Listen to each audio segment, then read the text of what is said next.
নমস্কার। আজকে আমি মিসথেনিয়া গ্রাভিস সম্পর্কে বলবো। মিসথেনিয়া গ্রাভিস হচ্ছে আমাদের যে নার্ভ সিস্টেম থাকে আর যে মাসেল থাকে, তাদের যে যোগাযোগ ব্যবস্থা থাকে সেইটা কিন্তু কম হয়ে যায়, ব্রেকডাউন হয়ে যায়, ভেঙে যায়। যার জন্য আমাদের যে অঙ্গগুলো এটা ডেভেলপ হয়, সেই অঙ্গগুলো কিন্তু ঠিকমতো কাজ করতে পারে।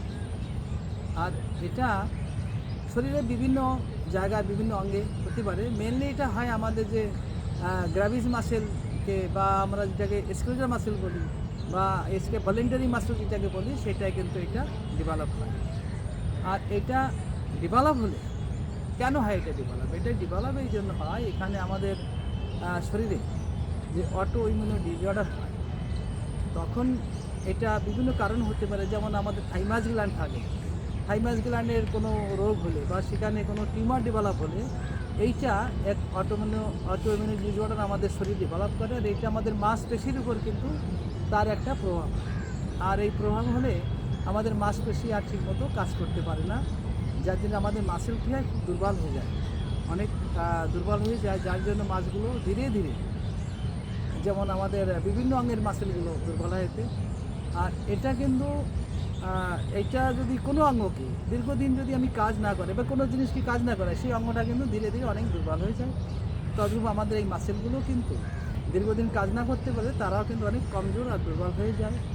এটা যে মেন কারণটা যেটা হয়, আমাদের যে অটোইমিউন ডিসঅর্ডার শরীরে ডেভেলপ হয়েছে বিভিন্ন কারণে, আর তার জন্য কি হয়, আমাদের যে শরীর অটো ইমিউনো যে অ্যান্টিজেন তৈরি করে, সেইটা যখন আমাদের শরীরে যে সেলের উপর লোকসান মানে ক্ষতি করে।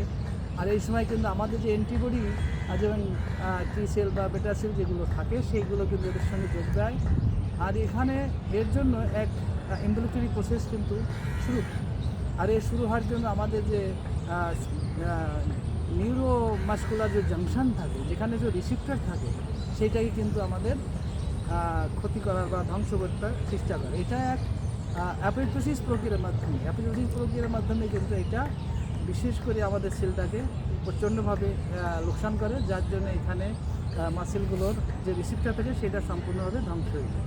আর যার জন্য মাসেলগুলো কিন্তু এখানের আমাদের সেন্ট্রাল নার্ভাস সিস্টেম থেকে যে মেসেজগুলো আসে, এখানে আর তারা কাজ করতে পারে। কীভাবে আসে? আমাদের যেমন নিউরোট্রান্সমিটার থাকে, নিউরোট্রান্সমিটার যেমন অ্যাসিটাইলকোলিন থাকে, একটা কেমিক্যাল প্রসেসের মাধ্যমে আমাদের যে nerve system, central nervous system থাকে, সেখান থেকে মেসেজগুলো আমাদের আসে। আর এখানে যে আমাদের নিউরোট্রান্সমিটার জাংশন আর আমাদের নিউরোমাস্কুলার জাংশন থাকে, যেখানে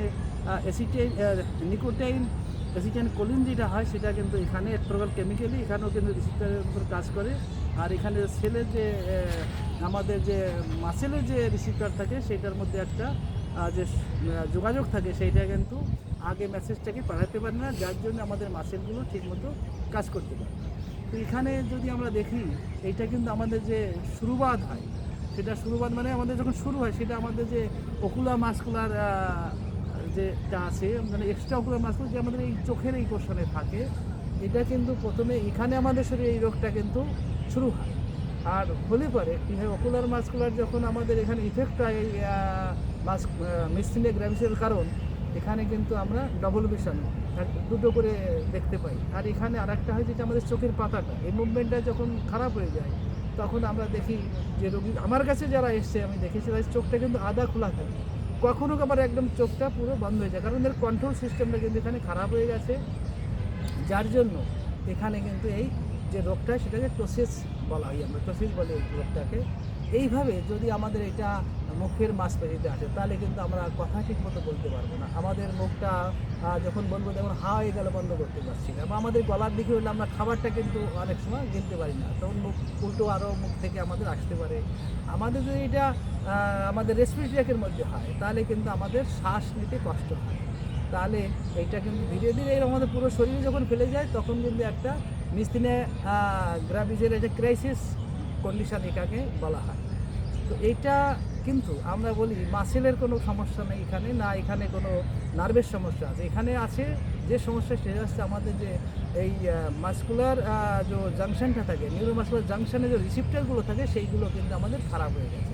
খারাপ হওয়ার জন্য আমাদের এইগুলো কিন্তু আর ঠিকমতো মাসেলসটা আগে আসতে পারছে না, যার জন্য মাসটা আর আমাদের মাসেলগুলো কাজ করতে পারে না। আমাদের যে শরীরের সিস্টেমগুলো থাকে সেটা কিন্তু আমাদের যে মোটর নার্ভ থাকে সেখানে কিন্তু সেন্সরি নার্ভের মাধ্যমে যে আমাদের অ্যাসিটাইল কোলিন যে কেমিক্যাল নিউরোমিটার থাকে তার মাধ্যমে এখানে অ্যাসিটাইল কোলিনের বাইন্ডিং হয় আর সেখানে মাসেলকে যে মেসেজগুলো পাঠায় সেটা আগে দিয়ে মাসেলগুলো কাজ করে। এই সিস্টেমগুলো এখানে খুবভাবে খারাপ হয়ে যায়, যার জন্য কিন্তু এই মাসেলগুলো আর কাজ করতে পারে না। আর এইটা কিন্তু একটা খুব খারাপ রোগ। এই খারাপ রোগটা যদি ঠিক করতে হয় তাহলে আমাদের যে সিস্টেমগুলো দেখি আমরা, যে মডার্ন থিওরি অফ সায়েন্স যেগুলো আছে সেখানে কিন্তু তারা এই রোগটাকে ওষুধ দিয়ে কিন্তু এটা ব্যালেন্স কন্ডিশনে রাখতে পারে। আর এটা কিন্তু দীর্ঘদিন ঠিক হয় না, এইগুলোকে পুরো পার্মানেন্ট কিওর যেটা সেটাকে করা যায় না। আর এতে কি হয়, যখন রুগীরা আমাদের দেখি যখন রাত্রিবেলা শুয়ে থাকে তখন কিন্তু তারা ভালো থাকে, কিন্তু তারা যখন চলতে যায় তখন কিন্তু তারা আর চলতে পারে না, কারণ তাদের মাসকুলার উইকনেসটা এসে গেছে, তাদের খুব কষ্ট হয়, তাদের ধরে নিয়ে চলতে হয়। আর এটা যে দীর্ঘদিন থাকে তারাই কিন্তু শয্যাশায়ী হয়ে যায়, জীবনটা অনেক কষ্টদায়ক হয়ে যায়। আর এইটাকে যদি আমরা দেখি আমাদের যে পেথি আছে, আমরা ইলেকট্রন গতি দিয়ে কিন্তু এটাকে আমরা ঠিক করতে পারি, কারণ আমাদের শরীরে যখন নার্ভাস সিস্টেমের মাধ্যমে চলছে, যেমন central nervous system, sensory nervous সিস্টেমের মাধ্যমে চলা হয়, আমাদের কাছে সেন্সরি এবং মোটর নার্ভের জন্য খুব সুন্দর ওষুধ আছে, যেটা আমরা এইগুলো দিলে এটা যে আমাদের যে কেমিক্যাল কম্পোজিশনে যে আমাদের যে রিসিপ্টরের প্রবলেম সেটাকে আমরা ঠিক করতে পারি। দ্বিতীয়ত এখানে যে মাসকুলার উইকনেস, মাসের উইকের জন্য নির্দিষ্ট মাসটাকে আমরা ঠিক করতে পারি। রিসিপ্টরকে আমরা যে খারাপ হয়েছে, আমাদের যে শরীর থাকে আমরা কিন্তু মোটর আমাদের যে মানে নিউরো যে মাসের সেল হয় যেটাকে আমরা নিউরন বলি, এইটা কিন্তু আমাদের রিজেনারেশন হয় না।